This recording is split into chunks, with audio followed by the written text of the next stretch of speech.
tarde, pessoal, bom dia ou boa noite, de acordo com o seu horário aí. Meu nome é Marcos, falo aqui da minha cidade natal, Distância, Sergipe. E estou aproveitando esse momento aqui de silêncio.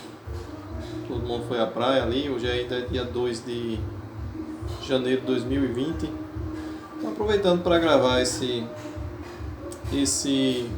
vídeo aqui para vocês e aproveitando até também fazer uma criticazinha, aproveitar que o vizinho aí colocou o som dele num volume aceitável, né? Não está estrondando tudo, para gravar esse vídeo aqui, falar um assunto sério ainda que vem repercutindo e vai repercutir com certeza por muito tempo, né? Não é porque passou o período que a gente vai esquecer.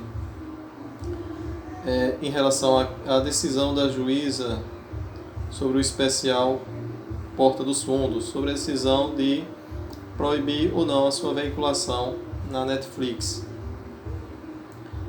Vejamos, entre várias decisões, foram várias ações colocadas na justiça, então vários juízes decidiram, infelizmente todos decidiram por manter a veiculação lá na Netflix.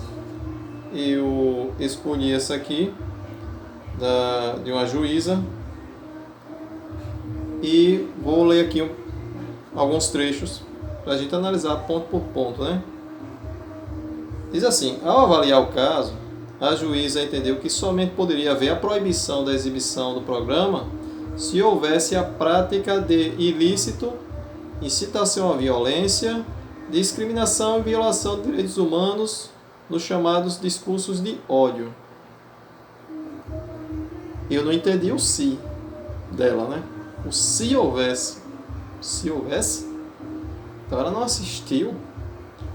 Ou então, ela acha que por se tratar de seres, eu não sei se ela acredita ou não, né? Isso não nos importa. O que importa é que a nossa crença, nós acreditamos na existência de Jesus, de José, de Maria, acreditamos que eles estão vivos, acreditamos que Jesus é Deus. Isso é o que importa e é o que a juíza tem que levar em conta, não a opinião pessoal dela, logicamente que não. Então, esse se houvesse, eu não entendo, né? Se você entende, olha, se houvesse a prática de ilícito, de incitação à violência, então não houve incitação à violência. Quando alguém escarnece de alguém que nós amamos, essa pessoa não está incitando a violência? Tanto está que a violência já aconteceu, inclusive depois da negativa da justiça, né, em atender esse clamor da população brasileira.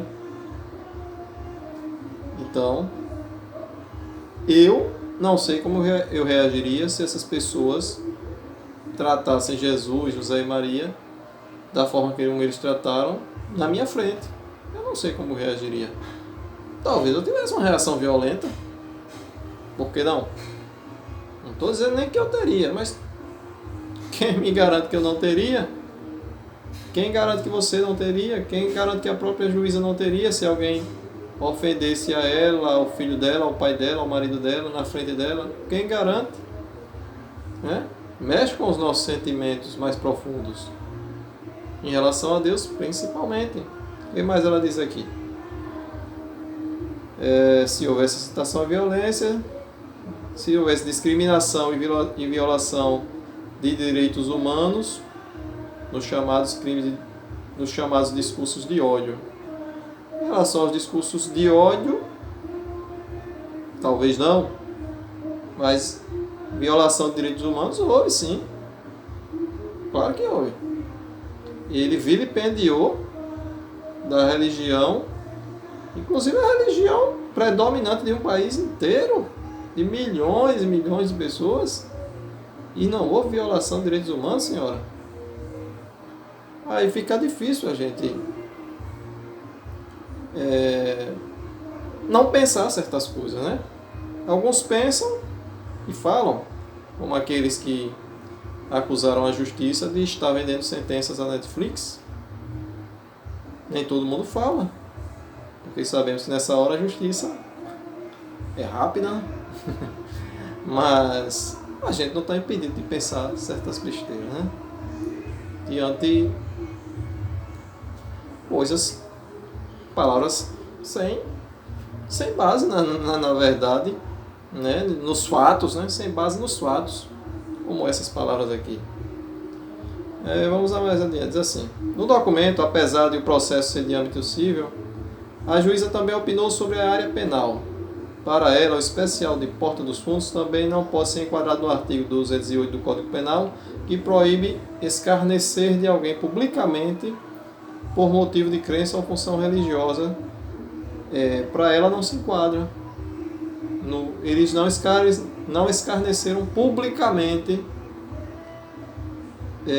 por motivo de crença ou função religiosa.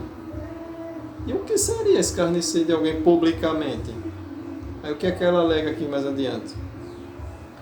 Ao final, a juíza apontou ainda que, como o filme está sendo distribuído pela Netflix, talvez seja nisso que ela se apoie para dizer que eles não escarneceram publicamente.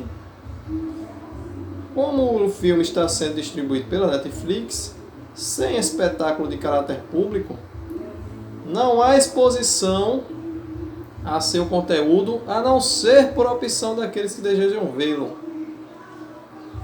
Resta assim assegurada a plena liberdade de escolha de cada um de assistir ou não ao filme e mesmo de permanecer ou não como assinante. Aí eu pergunto, no início eu até achei plausível essa argumentação aqui, né? Mas depois eu disse, peraí, que história é essa? Eu estou caindo como pato nessa história? Mas afinal, nossa queixa, senhora juíza, foi de que nós estamos sendo forçados a assistir contra a nossa vontade? Não foi essa a nossa queixa. Né? Nossa queixa foi que houve uma ofensa a Deus, primeiramente, e a quem nele crê. Foi essa a nossa queixa. Foi, continua sendo. E vai ser eternamente enquanto essas pessoas não reconhecerem seu erro. Então, não cabe aqui ela alegar que, não, como é uma plataforma, né, particular, vai lá você e assiste se você quiser. Então, senhora juíza, senhores juízes que concordam com esse, e até você, cidadão, que concorda como eu concordei de primeira nessa explicação aqui, aliás, com essa explicação, você concorda? Então vamos supor mais uma vez aqui que a ofensa fosse com você, ou com seu pai, um ente querido seu, alguém que você preza muito, né? Assim como nós prezamos o nosso Deus, apesar de todos os nossos pecados, né? Isso aí é um outro assunto. Nossos pecados é com a gente e com Deus, né? Não é com a justiça. A justiça não pode levar em conta os nossos pecados, né? Nesse caso aí. Então, se a ofensa fosse contra alguém que você preza muito, porém fosse veiculado lá na Netflix ou no YouTube, uma plataforma, né, que vai ver quem quer, então tá tudo certo, né? Então tá tudo certo. Então quer dizer, se eu dissesse aqui, olha, concordo, se eu dissesse que concordo que a justiça vendeu sentença para a Netflix e eu publicasse isso numa plataforma que vai lá e assiste quem quer, tava tudo certo? Sem problemas? Então, não tem nada a ver essa conversa. Não tem nada a ver. Foi feita uma ofensa, nós queremos que seja, que se não se retrate, que era o mínimo que a justiça deveria exigir deles, para não aplicar a multa, que pelo menos retirasse do ar. Mas não. O que é interessante é que no final, eu já li essa sentença da juíza em um outro site, e está mais completa, quando lá no final ela faz uma ressalva, uma espécie de uma ressalva, criticando o conteúdo, né? Colocando como algo de péssimo gosto e não sei o que, de ofensivo. Não sei se ela usa a palavra ofensivo, mas ela repudia. Aí eu fico sem entender. Tá querendo agradar o ego dos que entraram com a ação? tá querendo fazer assim uma espécie de faz uma espécie de meia-culpa, né? Então ficou muito contraditório. Então que Deus proteja a nossa nação, que Deus haja na mente dos que estão à frente da justiça, que Deus haja também na cabeça daquelas pessoas que lidam com arte, né? Que se deixaram contaminar por essa ideia de que liberdade de expressão é liberdade de ofensa. Nada a ver uma coisa com a outra. A arte é uma coisa linda, é uma coisa sagrada. Não é lugar para vagabundo se esconder atrás dela.